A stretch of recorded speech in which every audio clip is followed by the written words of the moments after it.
Francine, je dirais que c'est une main de velours dans un gant de fer. T'sais. Donc, il y a une bienveillance puis il y a une douceur à l'intérieur d'elle. Mais la façon qu'elle va avoir de le présenter, ça va être sec et direct, mais on le sent que c'est bien intentionné. Toujours de bonne humeur. Travailler avec elle, c'est un plaisir. C'est agréable. Elle est souvent drôle. Ça en plus. Elle est souvent drôle. Un grand cœur.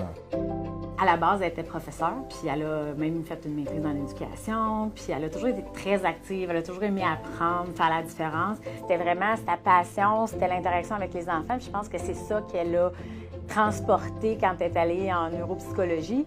Puis c'est cette même passion-là de trouver des nouvelles manières de faire qui fait que, justement, il y avait beaucoup d'intérêt pour une science qui était relativement jeune, surtout en neuropsychologie infantile. La part de Francine Lucier dans le développement de l'association de syndrome Gilles Latourette est immense.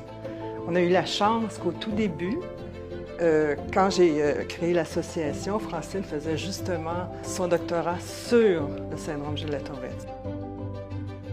En fait, Francine Lucier, c'est peut-être pas tout à fait une étudiante. J'ai vu presque tout de suite comme une collègue, pratiquement, parce qu'elle avait tellement d'expérience.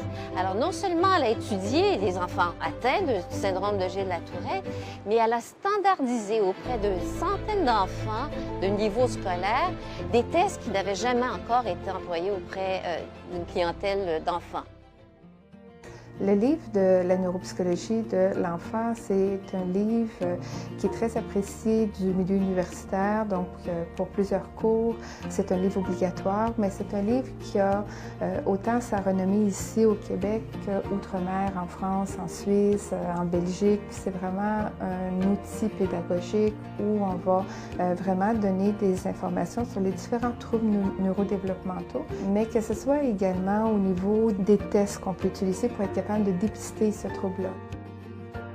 Dès qu'on a une chance, on lui fait faire une conférence. La salle est pleine à craquer dès que c'est Francine Lucier. Elle est devenue très, très vite là, la vedette. Ce qui est très intéressant, c'est qu'on avait d'autres conférenciers, puis souvent, les gens terminaient, puis là, avez-vous des questions? Il n'y en avait pas souvent, puis quand c'était Francine, les mains levées, tout ça, parce que c'est la manière dont elle était capable de faire communiquer ses recherches, les faire comprendre. L'autre chose, c'est la qualité de son écoute. Même si c'est quelqu'un qui est impulsif et qui répond spontanément, facilement, sans filtre, elle a une écoute qui est extraordinaire. Donc, les patients, on dirait, devant Francine, ils osent aller beaucoup plus loin que dans les autres entrevues que j'avais faites auparavant. Parce que je pense qu'ils sentent qu'ils ont quelqu'un de solide devant eux, qui en a entendu d'autres. Toute notre vie, on a été entourés de gens qui étaient atteints du syndrome de la Tourette. Par exemple, notre homme à tout faire, pendant longtemps, c'était quelqu'un qui était atteint du syndrome de la Tourette. On a hébergé des gens qui avaient le syndrome de la Tourette. C'est la première ou une des premières à avoir ouvert une clinique d'évaluation des enfants, mais avec des professionnels autour d'elle. Donc, c'est une approche multidisciplinaire de l'évaluation de l'enfant. Et encore une fois, un leadership là-dedans et surtout un sens de l'entrepreneuriat. Donc, elle aime innover, elle aime créer, elle aime mettre la neuropsychologie vraiment sur la map. T'sais, donc, pour elle, c'est vraiment quelque chose qui est important d'innover, qui est important de prendre sa place, qui est important de vraiment promouvoir la neuropsychologie. Donc, ça, c'est vraiment un cheval de bataille. Donc, je vous dirais, c'est vraiment un entrepreneur bâtisseur. Puis elle me disait, moi, je prends les forces de chaque individu puis je les mets au bon poste. Et ça, d'avoir la finesse d'aller regarder, scanner vite une personne puis dire ça, c'est tes atouts puis on va te mettre à ce poste-là, c'est tout un savoir-faire d'entrepreneur. Sur elle avait cette clinique de neuropsychologie, d'évaluation des enfants, encore une fois une clinique multidisciplinaire. C'était une première aussi dans son genre au Québec.